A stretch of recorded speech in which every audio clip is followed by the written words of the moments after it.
Hi, നമസ്കാരം. ശ്രീ സായി സച്ചരിതം അധ്യായം 12. സായി ലീലകൾ. 1. കാക്ക മഹാജനി. 2. ധൂമാലിലെ വക്കീൽ. 3. മിസ്സിസ് നിൻമോൻഖാർ. 4. മുലായ് ശാസ്ത്രി. 5. ഒരു ഡോക്ടർ. ഇവരുടെ അനുഭവ കഥകൾ. ഈ അധ്യായത്തിൽ ഭക്തന്മാരെ ബാബ എങ്ങനെ സ്വീകരിച്ചു പെരുമാറി എന്നു പരിശോധിക്കാം. ഋഷിമാരുടെ പ്രവർത്തനങ്ങൾ. മുൻ അധ്യായങ്ങളിൽ ദൈവ അവതാരം സൽകൃത്തുക്കളെ രക്ഷിക്കാനും ദുഷ്കൃതരെ നശിപ്പിക്കാനുമാണെന്ന് പറഞ്ഞുവല്ലോ. ഋഷിമാരുടെ അവതരണോദ്ദേശ്യം മറ്റൊന്നാണ്. അവർക്ക് നല്ലതും ചീത്തയും ഒരുപോലെയാണ്. ആദ്യം ദുഷ്കൃതരെ ചിന്തിച്ച് അവരെ നേർവഴിക്ക് കൊണ്ടുവരുന്നു. ഭവസാഗരം കുടിച്ചു വറ്റിക്കുന്ന അഗസ്ത്യരും അജ്ഞാനാന്ധകാരം നീക്കുന്ന സൂര്യനും എല്ലാം അവരാണ്. ഭഗവാൻ ഋഷിമാരിൽ കുടികൊള്ളുന്നു. യഥാർത്ഥത്തിൽ അവർ ഭഗവാനിൽ നിന്ന് വ്യത്യസ്തമല്ല. നമ്മുടെ സായി അത്തരത്തിലുള്ള ഒരു മഹൽ ശക്തി ഭക്തന്മാരുടെ രക്ഷയ്ക്ക് വേണ്ടി അവതരിച്ചതാണ്. അപാര ജ്ഞാനവും ദൈവീക പ്രഭാവലയവുമുള്ള അദ്ദേഹം സകല ജീവജാലങ്ങളെയും സ്നേഹിച്ചു. അദ്ദേഹം നിസ്സംഗനായിരുന്നു. ശത്രുവും മിത്രവും രാജാക്കന്മാരും ഭിക്ഷക്കാരും അദ്ദേഹത്തിന് ഒരുപോലെയായിരുന്നു. അദ്ദേഹത്തിൻ്റെ കഴിവുകളെ കേൾക്കുക.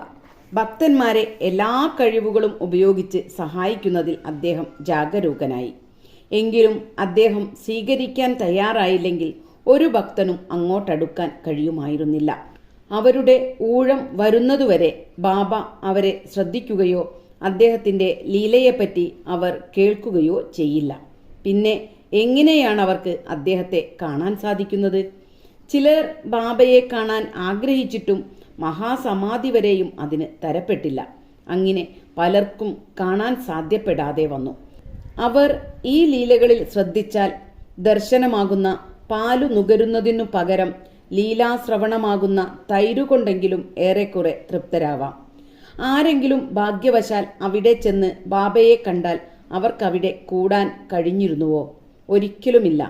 ആർക്കും സ്വേച്ഛയ അവിടെ പോവാനോ അവിടെ ചിരകാലം പാർക്കാനോ കഴിഞ്ഞിരുന്നില്ല. ബാബ അനുവദിക്കുന്നതുവരെ അവിടെ നിൽക്കാം. ബാബ പോകാൻ കൽപ്പിച്ചാൽ പൊയ്ക്കൊള്ളണം. അങ്ങനെ എല്ലാം ബാബയുടെ ഇച്ഛാനുസരണം മാത്രം നടക്കും. കാക്ക മഹാജനി. ഒരിക്കൽ ബോംബെയിൽ നിന്ന് കാക്ക മഹാജനി ഷിർദിയിൽ പോയി. അയാൾക്കവിടെ ഒരാഴ്ച നിന്ന് ഗോകുലാഷ്ടമി ഉത്സവം കാണണമെന്നുണ്ടായിരുന്നു. കണ്ട ഉടനെ ബാബ ചോദിച്ചു, എപ്പോഴാണ് വീട്ടിലേക്ക് മടങ്ങുന്നത്? അയാൾ അമ്പരന്ന് ഇങ്ങനെ പറഞ്ഞു, ബാബ സമ്മതം തരുമ്പോൾ. ബാബ പറഞ്ഞു, നാളെ പോവാം. ബാബയുടെ വാക്ക് നിയമമാണ്, അനുസരിക്കുകയും വേണം. അയാൾ ഓഫീസിൽ പോയപ്പോൾ അയാളുടെ മുതലാളി കാത്തിരിക്കുന്നതായിട്ടാണ് കണ്ടത്.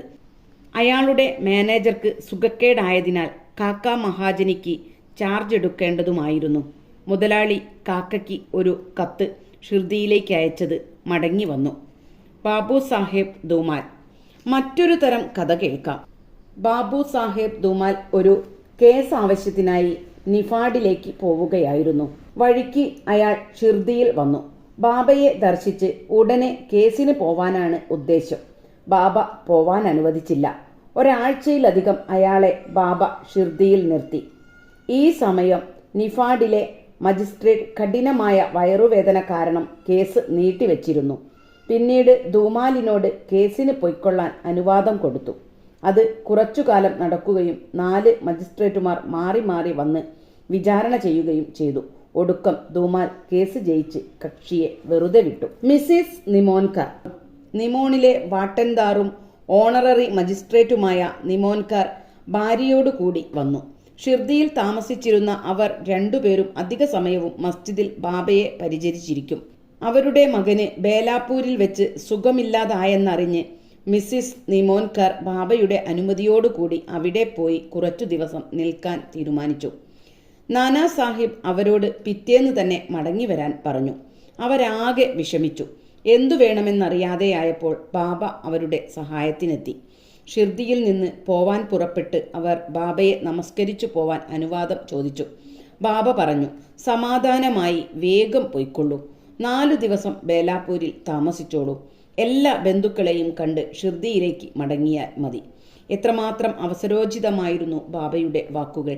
നാനാ സാഹിബിന്റെ തീരുമാനം ബാബയുടെ വാക്കുകളാൽ റദ്ദായി.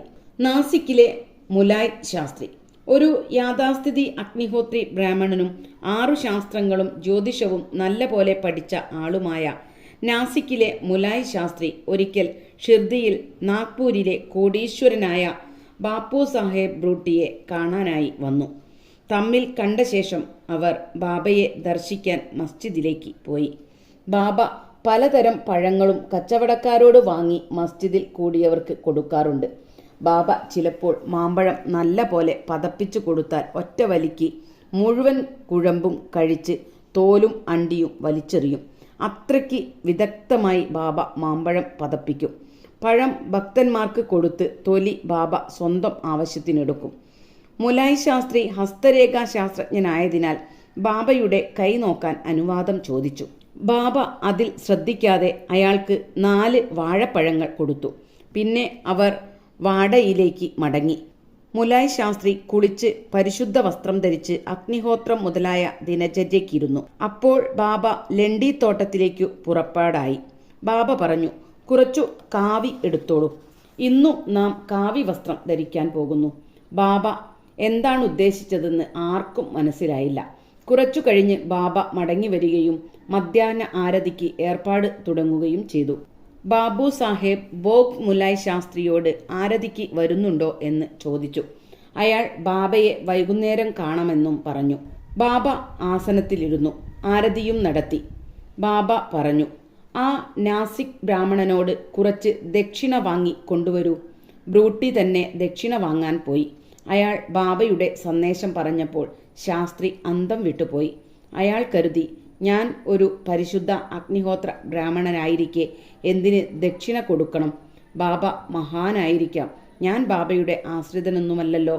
പക്ഷേ ഒരു മഹാസിദ്ധൻ കോടീശ്വരനെ അയച്ച് ദക്ഷിണ ചോദിച്ചതുകൊണ്ട് കൊടുക്കാതിരിക്കാനും വയ്യ. അതുകൊണ്ട് ദിനചര്യ മുഴുമിക്കാതെ ബ്രൂട്ടിയോടുകൂടി അയാൾ മസ്ജിദിലേക്ക് പുറപ്പെട്ടു. അയാൾ സ്വയമേ പരിശുദ്ധനും പുണ്യവാനുമാണെന്നും പള്ളി മോശസ്ഥലമാണെന്നും കരുതി അയാൾ ദൂരെ നിന്ന് ബാബയ്ക്ക് പൂ അർപ്പിച്ചു. അതിശയമെന്നു പറയട്ടെ, അയാൾ അപ്പോൾ കണ്ടത് ബാബയെ അല്ല, സ്വന്തം ഗുരു ഗോലോബ് സ്വാമിയെയാണ്. അയാൾ അതിശയിച്ചു. സ്വപ്നമായിരിക്കുമോ? അല്ല, സ്വപ്നമല്ല. എങ്ങനെ സമാധിയായ ഗോലാബ് സ്വാമി ഇവിടെ? അയാൾ സ്തബ്ധനായി. അയാൾ സ്വപ്നമല്ലെന്ന് പരിശോധിക്കാൻ ദേഹത്ത് നുള്ളി നോക്കി.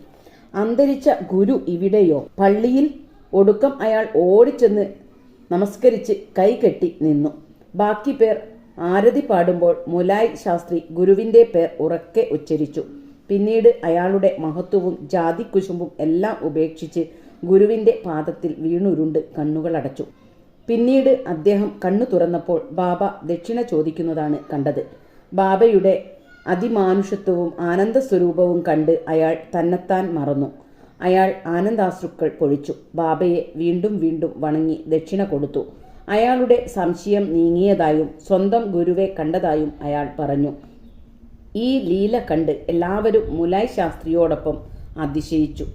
ഇതാണ് ബാബ കാവി വസ്ത്രം ധരിക്കാൻ പോവുന്നു എന്ന് പറഞ്ഞതിൻ്റെ അർത്ഥം. ഗോലാബ് സ്വാമി കാവി വസ്ത്രധാരിയായിരുന്നു. ഇത്തരമാണ് ബാബയുടെ അതിശയ ലീലകൾ. ഒരു ഡോക്ടർ ഒരിക്കൽ ഒരു മംലത്തദാർ അയാളുടെ ഡോക്ടർ സ്നേഹിതനോടുകൂടി ഷിർദിയിൽ വന്നു. ഡോക്ടർ അയാളുടെ ഇഷ്ടദേവത രാമനാണെന്നും ഒരു മുഹമ്മദീയനെ കുമ്പിടില്ലെന്നും അതുകൊണ്ട് താൻ ഷിർദിക്ക് വരുന്നില്ലെന്നും പറഞ്ഞു. മംലത്തദാർ അയാളെ ആരും നമസ്കരിക്കാൻ നിർബന്ധിക്കില്ലെന്ന് പറഞ്ഞ് സമാധാനിപ്പിച്ചു. അയാളെ തുണയ്ക്കു വേണ്ടി മാത്രം എന്ന നിലയിൽ കൂട്ടിക്കൊണ്ടു പോയി. ഷിർദിയിലെത്തി അവർ ബാബ ദർശനത്തിന് ചെന്നു. എല്ലാവർക്കും അതിശയകരമാം വിധം ഡോക്ടർ മുന്നിൽ ഓടിച്ചെന്ന് ബാബയെ നമസ്കരിക്കുന്നുണ്ട്. എന്താണ് അയാളുടെ തീരുമാനം ലംഘിച്ച് ഒരു മുസൽമാനെ നമസ്കരിച്ചത് എന്ന് അവർ അയാളോട് ചോദിച്ചു. ഡോക്ടർ പറഞ്ഞു, ഞാൻ എൻ്റെ ഇഷ്ടദേവത രാമനാണിവിടെ ഇരിക്കുന്നതായി കണ്ടത്, അതുകൊണ്ട് ഞാൻ നമസ്കരിച്ചു.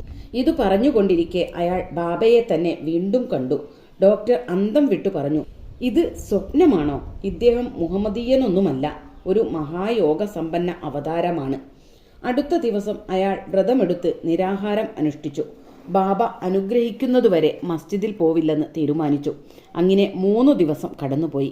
4-ാം ദിവസം അയാളുടെ അടുത്ത സുഹൃത്തായ ഗാണ്ടേഷ്കാരനൊരാളുമായി അയാൾ മസ്ജിദിൽ പോയി നമസ്കരിച്ചു കഴിഞ്ഞപ്പോൾ ബാബ ചോദിച്ചു, എന്താ ആരും വിളിക്കാൻ വന്നില്ലല്ലോ, പിന്നെ എന്തിനു വന്നു? ഇതു കേട്ട് ഡോക്ടർ വിസ്മയിച്ചു പോയി.